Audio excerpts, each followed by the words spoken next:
Angie, I can't tell you how excited I've been to have you on. Every so often on the YouTube channel, we'll send out kind of a poll and check out the community members, see how they're doing. And I recently did a question of how, do you have an email list and how is it doing?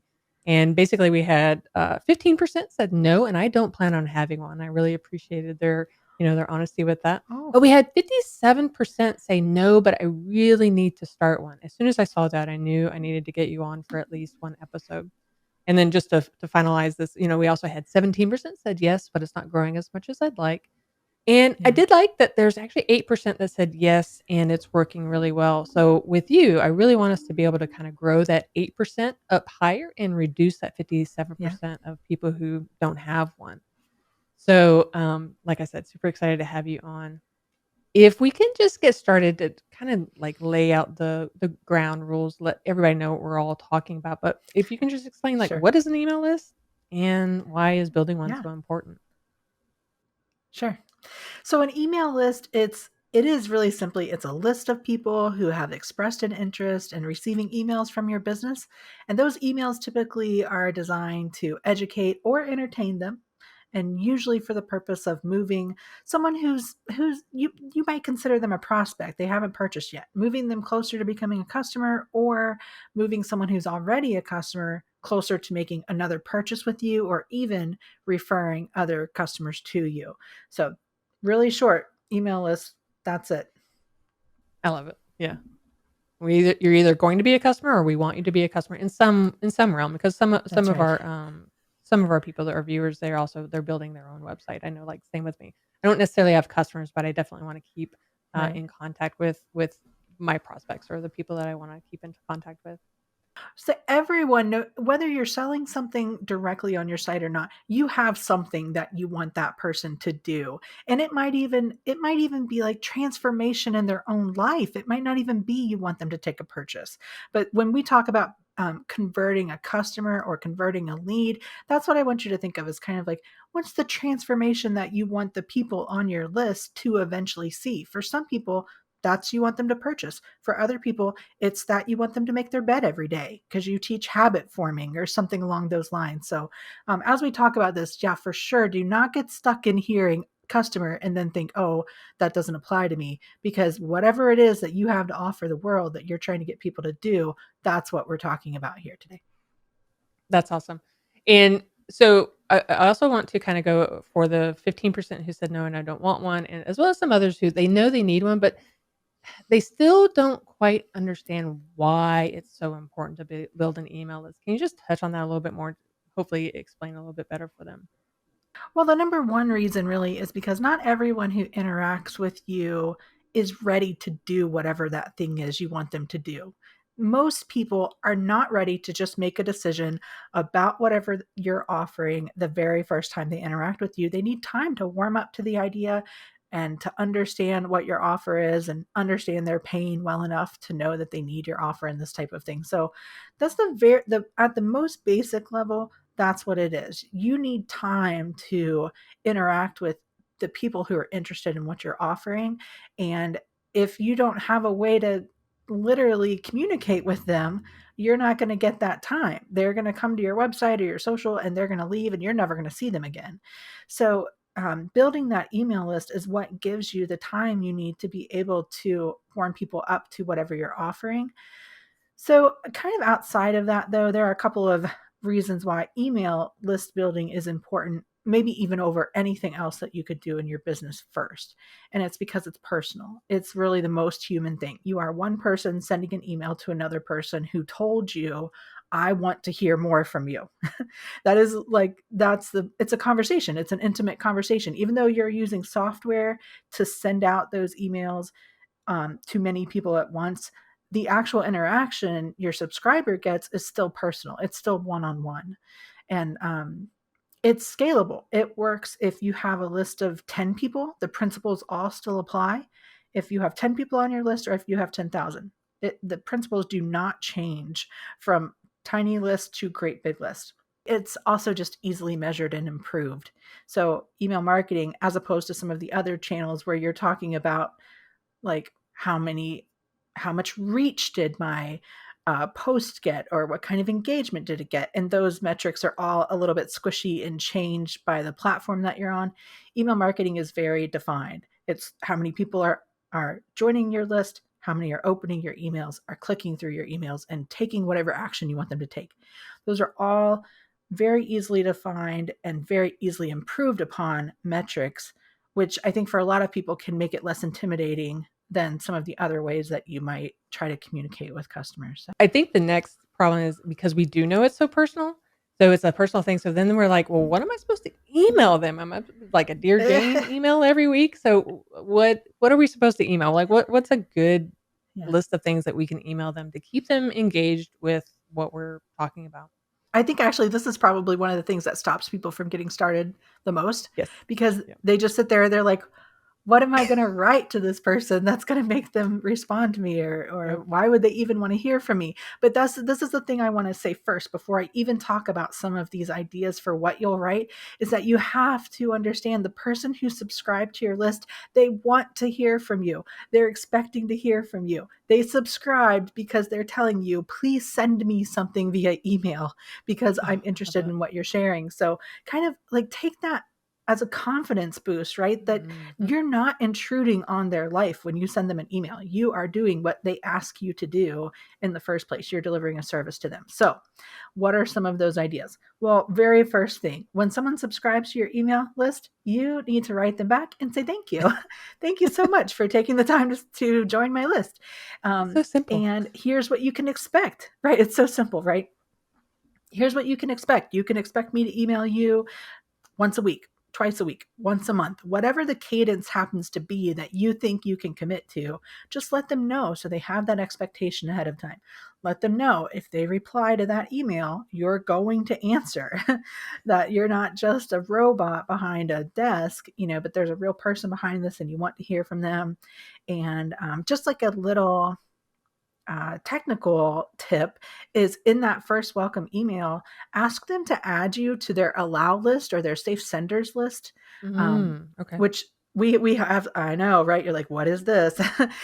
Making sure that they add you to their safe senders list so that you don't end up in their spam inbox, Okay. which can sometimes happen with a new email list. But if you ask them specifically, please, I don't want you to miss anything that I send. Just drag this email into your inbox or your safe senders list.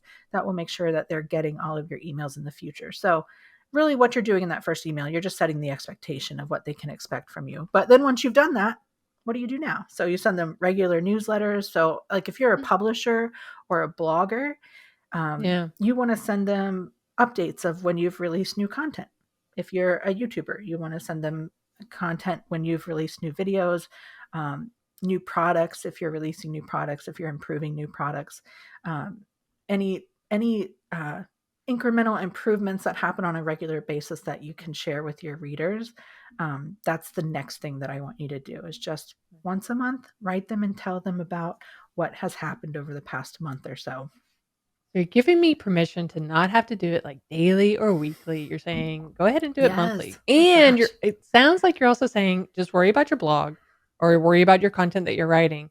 Set up your email service provider," and we'll get into that probably in a minute, but, to where it's just Yeah. automatically sent. So I don't have to worry about 2 different things I'm emailing necessarily. Yeah. It could be 1. Okay, okay, that Yeah. alleviates some of my concerns, I'm sure as others, as well. Yes.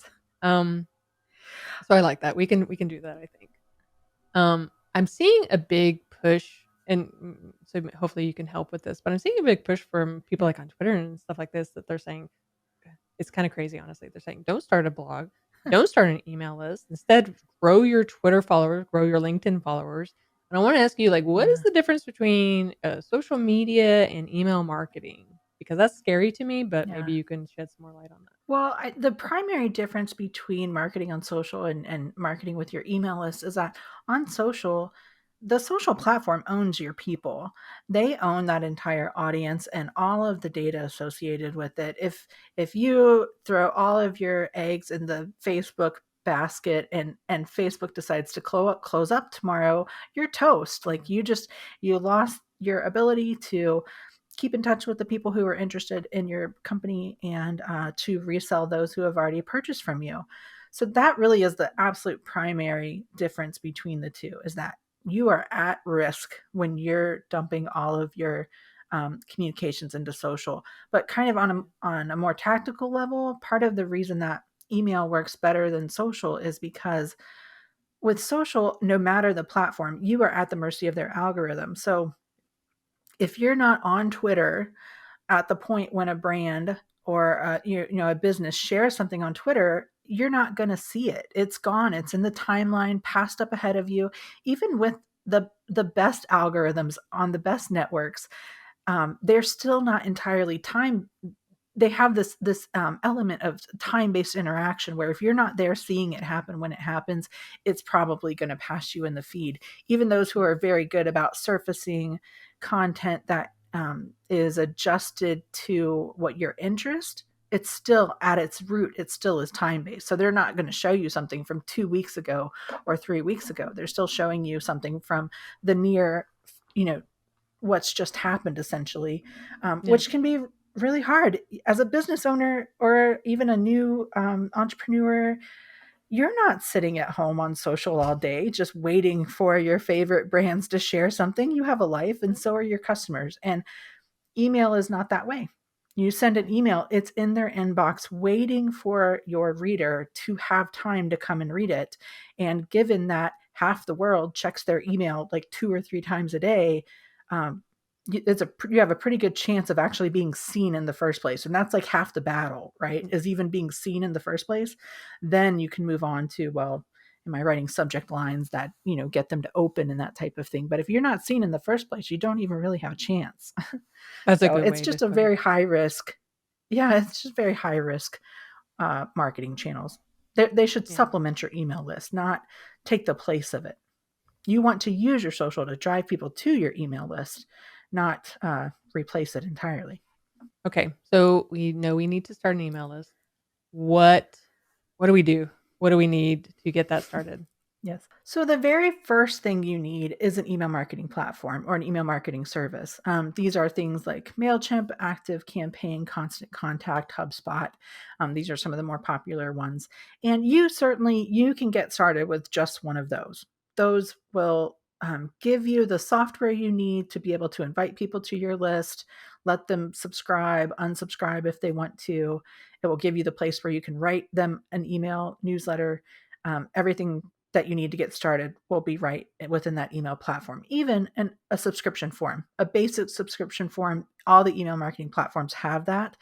So even if you don't have your website up and running yet, you can get started with an email marketing platform, use their built-in forms, and every single one of them has some sort of form that you can share, like with just a link, and you can do that, and you should do that. If you don't have your website up, don't let that stop you. Email should be the very first thing you do.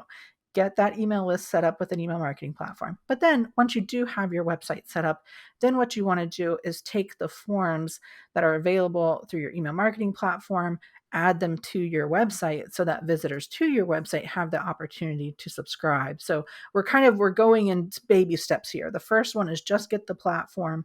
The second one is, okay, once your website is up and running, or if you have it up and running, let's get some forms added to your site. But then when you're ready to take it to kind of the next level, which I would encourage you to do this very soon in the process, very early in this process of getting your website set up, then you need to use a software like Opt-in Monster to create more high converting opt-in forms and to really gain access to the targeting that's available so that you can say things like, on your article about chocolate brownies, you can show an opt-in form that says, hey, if you want to know more recipes about chocolate brownies, subscribe here, as opposed to on your article about cookies, you show an opt-in form that says, hey, if you want more cookie recipes, subscribe here.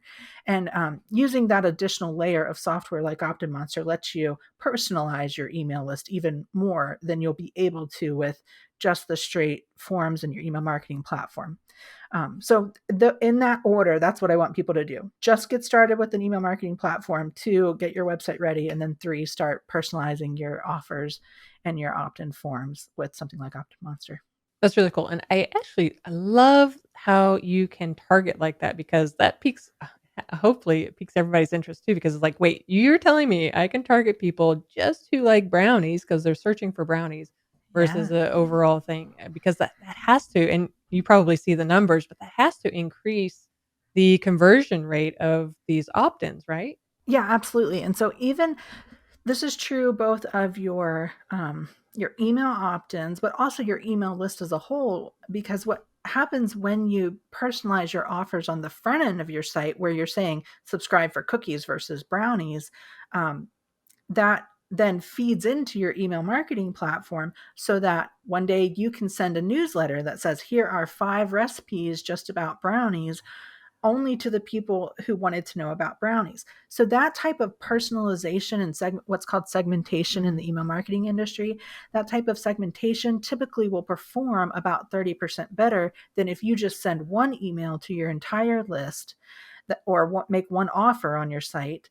that just says subscribe for recipes, Wow. or I'm sending you an email that's just about general recipes. When Mhm. you will kind of focus in on what your visitor is telling you they're already interested in, which they tell you by the pages on the site that they visit, and the actions they take, that's where you begin to really unlock some power in what you're going to do with your email list down the road. And also, I think for some people, it can take away a little bit of the overwhelm of what am I going to write about?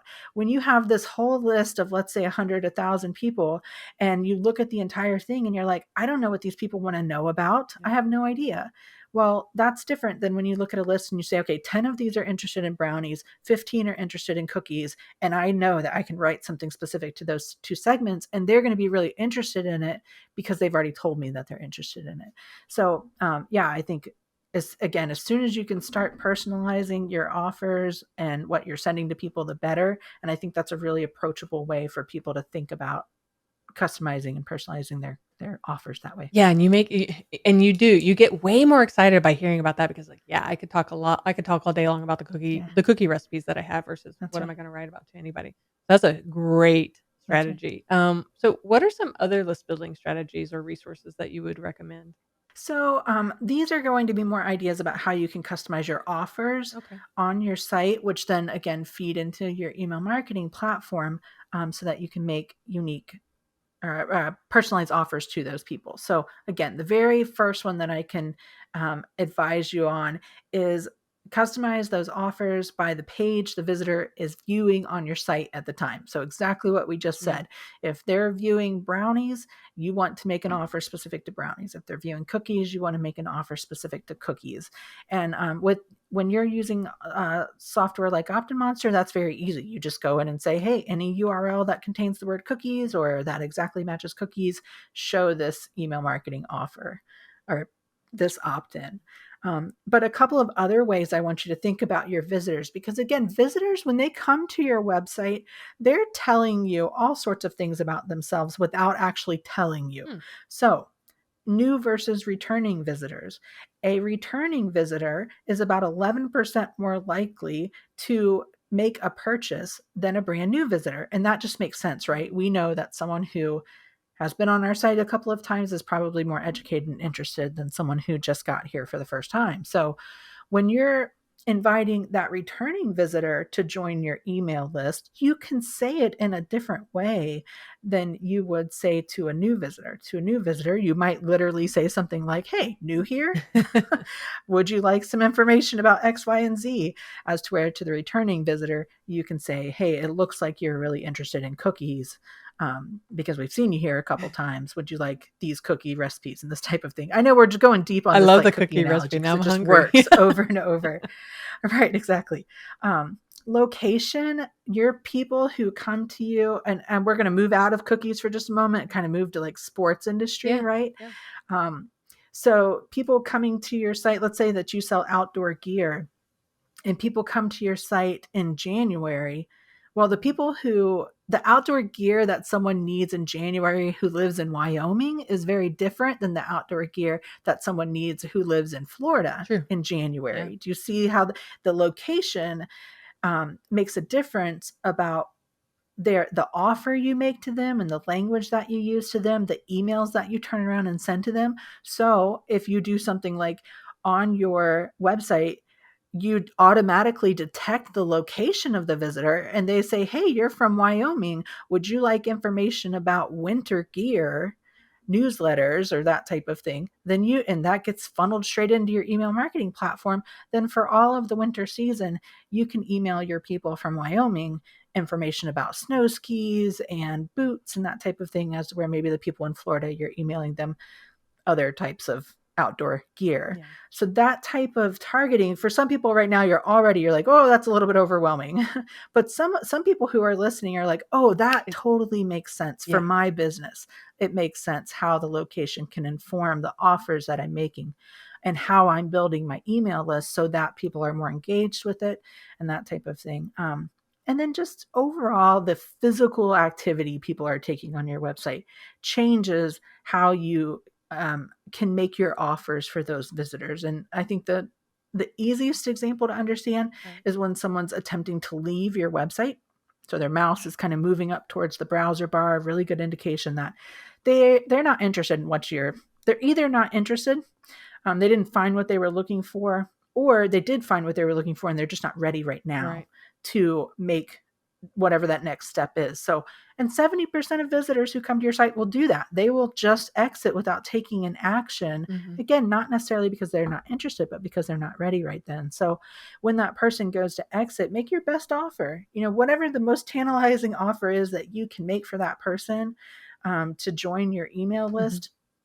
And for some e-commerce businesses, that's going to be something as simple as a discount, Yeah. right? Subscribe today for 10%, and we'll send that to you by email, or subscribe for free shipping, something along those lines. For other people, it might be, again, something that moves them a little closer towards understanding why they need what you're offering or the types of content that you're offering. Whatever that best offer is you can make when the person is exiting to join your list, you should do it, because otherwise they're going to Mhm. leave and you're not going to have a way to keep in touch with them after they leave. So Yep. why not use that opportunity to make your best offer then? And you'll see conversions increase because of it. You'll see your list grow when you add that exit intent campaign, for sure. Oh, I love that. Yeah, and because 'cause they're leaving already. I mean, it's like, Right. you have nothing to lose, right? So, I love that, That's and exactly I right. have to Yeah. tell you, yeah, breaking this down into more excitable segmentation, or, more specific to each page on my site, that does seem less daunting than just this overarching, "I gotta just start an email list," and hopefully that's, the same with everybody else watching or listening. But, we've covered a lot. Are there any tips or any ideas that you think that we, should talk about that we haven't covered yet?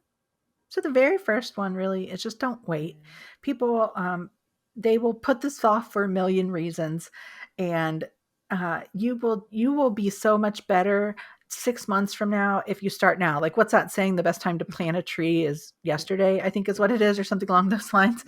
The best time to get started is yesterday. Don't wait to start your email list, because it is a compounding benefit for whatever you're trying to do.